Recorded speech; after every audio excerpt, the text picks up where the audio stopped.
Վրացական խոհանոցը սիրողների համար բերել են բազուկով ու շատ օգտակար աղցան։ Բաղադրիչները ընդամենը 5-ն են՝ բազուկ, կարմիր սոխ, կանաչի, բուսայուղ և իհարկե էրինչ վրացական խոհանոց առանց ընկույզի։ Նախ սոխը բաժանում ենք մեջտեղից և կտրատում ենք այն կիսալուսնաձև մաքսիմալ բարակ։ Հաջորդը մանր կտրատում եմ կանաչիները, ինձ մոտ սա միթե և համեմ։ Դուք կարող եք վերցնել այն կանաչիները, որոնք դուք եք սիրում։ Ապա հերթը անցնում է ընկույզին։ Ինչպես գիտեք, վրացիները շատ են սիրում ընկույզ, և այն ավելացնում եմ գրեթե բոլոր ուտեստների մեջ։ Ընկույզը նույնպես կտրատում ենք մաքսիմալ մանր և ավելացնում ենք սոխի և կանաչու վրա։ Վրան մի փոքր բուսայուղ ենք անում և ավելացնում ենք համեմունքները։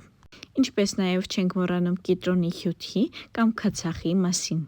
Ապա մի լավ խառնում ենք և թողնում ենք մի կողմ, որպեսզի համեմունքները իր բույրը տա։ Իսկ մինչ այդ մենք կտրատում ենք նախապես եփած բազուկը։ Այստեղ մեզ անհրաժեշտ է 3-ից 4 հատ միջին չափսի բազուկ։